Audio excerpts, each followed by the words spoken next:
ഇന്നത്തെ മാതൃഭൂമി പത്രം കാത്തിരിക്കുകയായിരുന്നു. പ്രധാനപ്പെട്ട ഒരു മറുപടി പ്രതിപക്ഷ നേതാവിൽ നിന്ന് ഉണ്ടാകും എന്ന് പ്രതീക്ഷിച്ചാണ് കാത്തിരുന്നത്.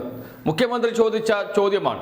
ആ ചോദ്യത്തിന് തീർച്ചയായും പ്രതിപക്ഷ നേതാവ് മറുപടി പറയണമല്ലോ. മാതൃഭൂമി ദിനപത്രത്തിലൂടെയാണ് ചോദിച്ചത്. അതുകൊണ്ട് മാതൃഭൂമി ഇടപെട്ടിട്ട് എങ്കിലും പ്രതിപക്ഷ നേതാവിൽ നിന്ന് അതിനൊരു പ്രതികരണം ഉണ്ടാകും എന്നാണ് പ്രതീക്ഷിച്ചത്. കഴിഞ്ഞ ദിവസം മാതൃഭൂമി മുഖ്യമന്ത്രിയുടെ ഒരു പ്രതികരണം പ്രസിദ്ധീകരിച്ചിരുന്നു. പോയിന്റ് കൗണ്ടർ പോയിന്റ് എന്ന പ്രത്യേക പങ്ക്തി ആരംഭിച്ച് അതിലാണ് മുഖ്യമന്ത്രിയുടെ പ്രതികരണം ഉൾപ്പെടുത്തിയത്. മുഖ്യമന്ത്രി ചോദിച്ച ഒരു ചോദ്യമുണ്ട്. അതാണ് പോയിന്റ്. പിരിച്ച പണം എത്ര? പ്രതിപക്ഷ നേതാവിനോട് മുഖ്യമന്ത്രി ചോദിക്കുന്നു. ഇതായിരുന്നു പ്രതികരണത്തിന്റെ തലക്കെട്ട്.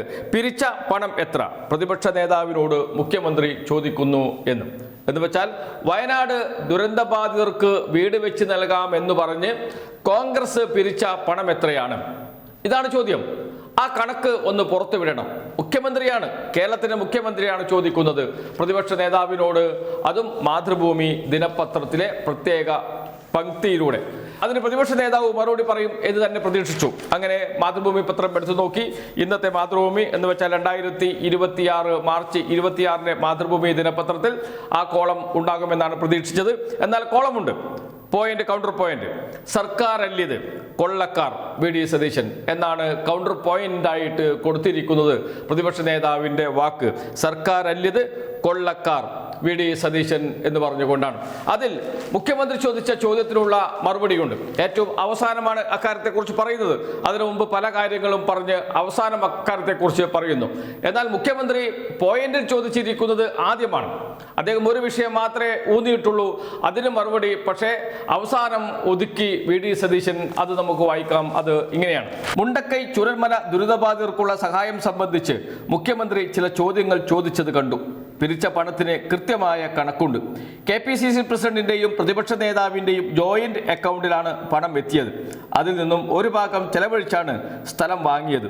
കോൺഗ്രസ് പാർട്ടിയുടെ 100 വീടുകൾ പൂർത്തീകരിക്കാൻ സ്ഥലം തരുമെന്ന് ആദ്യം പറഞ്ഞിരുന്ന സർക്കാർ പിന്നീട് കൈമലർത്തി. നിയമപരമായ പരിശോധനകൾ പലതും പൂർത്തിയാക്കി വേണം വയനാട്ടിൽ സ്ഥലം വാങ്ങേണ്ടത്. സർക്കാർ കൈയൊഴിഞ്ഞിട്ടും കോൺഗ്രസ് 4 മാസം കൊണ്ട് സ്ഥലം കണ്ടെത്തി. ഭൂമിയുടെ രജിസ്ട്രേഷൻ കഴിഞ്ഞു. വീടുകൾ സമയബന്ധിതമായി കൈമാറും. ഇതാണ് പ്രതിപക്ഷ നേതാവിൻ്റെ പ്രതികരണം. ഇതിൽ മുഖ്യമന്ത്രി ചോദിച്ച ചോദ്യത്തിന് മറുപടിയില്ല. മുഖ്യമന്ത്രി ചോദിച്ച ചോദ്യം എന്താണ്? എത്രയാണ് പണം പിരിച്ചത്? ആ കണക്കൊന്ന് വ്യക്തമാക്കാമോ എന്നാണ്. പക്ഷേ കണക്ക് പറയുന്നില്ല. കണക്ക് പറയാതെ പ്രതിപക്ഷ നേതാവ് ഒളിച്ചുകളി നടത്തുന്നു. പിരിച്ച പണം എത്ര? പ്രതിപക്ഷ നേതാവിനോട് മുഖ്യമന്ത്രി ചോദിക്കുന്നു എന്നാണ് തലക്കെട്ട് തന്നെ. ആ പണം എവിടെ പോയി എന്നാണ് മുഖ്യമന്ത്രി ചോദിക്കുന്നത്. KPCCയുടെ അക്കൗണ്ടിൽ പണമില്ല. ഇലക്ഷൻ കമ്മീഷന് KPCC കണക്ക് നൽകിയിട്ടുണ്ട്. അതിൽ പണം കാണാനില്ല. ഈ പണത്തെക്കുറിച്ച് എവിടെയും പറയുന്നില്ല. പ്രതിപക്ഷ നേതാവ് പറയുന്നു KPCC പ്രസിഡന്റിന്റെയും പ്രതിപക്ഷ നേതാവിന്റെയും സംയുക്ത അക്കൗണ്ടിലാണ് പണം നിക്ഷേപിച്ചത് എന്ന്. എങ്കിൽ നാമനിർദ്ദേശ പത്രിക സമർപ്പിക്കുമ്പോൾ അതോടൊപ്പം KPCC പ്രസിഡന്റ് സണ്ണി ജോസഫോ അതല്ലെങ്കിൽ പ്രതിപക്ഷ നേതാവ് വി ഡി സതീശനോ ഇലക്ഷൻ കമ്മീഷന് മുന്നിൽ ഈ ഫണ്ടിനെ കുറിച്ച് പറയണം, വെളിപ്പെടുത്തണം. വെളിപ്പെടുത്തിയിട്ടില്ല, പറഞ്ഞിട്ടില്ല. എന്ന് വെച്ചാൽ അത്തരമൊരു ഫണ്ടില്ല, അത്തരമൊരു അക്കൗണ്ട് ഇല്ല. പിരിച്ച പണം എങ്ങോട്ട് പോയി, ആരെടുത്തു? ആ ചോദ്യത്തിനുള്ള ഉത്തരമാണ് കോൺഗ്രസിൽ നിന്ന് പ്രതീക്ഷിക്കുന്നത്, പ്രതിപക്ഷ നേതാവിൽ നിന്ന് പ്രതീക്ഷിക്കുന്നത്. പക്ഷേ അത് പറയുന്നില്ല. എന്ന് വെച്ചാൽ പിരിച്ച പണം ആരോ മുക്കി. ആപ്പ് ഉപയോഗിച്ചാണ് പിരിച്ചത്. ആ ആപ്പ് ഇപ്പോൾ കാണാനില്ല. ആ ആപ്പിൽ ഉണ്ടാവും എത്ര പണം വന്നു എന്ന്. അത് കാണിക്കാമല്ലോ. അതിൽ പണം വന്നില്ല എന്നിരിക്കട്ടെ, എങ്കിലും വന്നില്ല, അത്രയും കിട്ടിയുള്ളൂ. ഞങ്ങൾ അതിനുശേഷം കോടിക്കണക്കിന് രൂപ മുടക്കി സ്ഥലം വാങ്ങിയല്ലോ, അത് കോൺഗ്രസിന്റെ ഫണ്ടാണ്, ഇനി വാഗ്ദാനം ചെയ്തത് പ്രകാരം വീട് വെച്ച് നൽകും, അതിന്റെ ഫണ്ടും കോൺഗ്രസ് കണ്ടെത്തും എന്ന് പറഞ്ഞ് അഭിമാനത്തോടെ തലയുയർത്തി നിൽക്കാമല്ലോ കോൺഗ്രസിന്. ആ ആപ്പ് കാണാനേ ഇല്ല. ആ ആപ്പിൽ വിവരങ്ങളുണ്ട്. KPCCയുടെ കയ്യിൽ വിവരങ്ങളുണ്ട്. ആ വിവരങ്ങൾ പുറത്തുവിട്ടാൽ മതി. പുറത്തുവിടാൻ കഴിയില്ല. പണം പിരിച്ചിട്ടുണ്ട്, വലിയ തുകയായിരിക്കും പിരിച്ചിട്ടുണ്ടാവുക. ആ തുക ആരോ അടിച്ചു മാറ്റി. അതല്ലെങ്കിൽ KPCC ആ ഫണ്ട് ഉപയോഗിച്ച് മറ്റ് കാര്യങ്ങൾ ചെലവഴിച്ചു.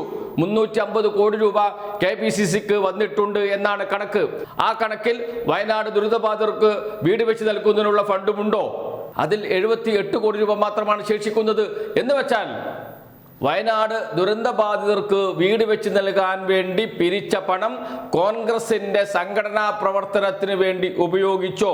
ഈ ചോദ്യങ്ങൾക്ക് എല്ലാം ഉത്തരം പറയേണ്ടതുണ്ട് പ്രതിപക്ഷ നേതാവ് വി ഡി സതീശനും KPCC പ്രസിഡന്റ് സണ്ണി ജോസഫും കേരളത്തിലെ കോൺഗ്രസ് നേതാക്കളും.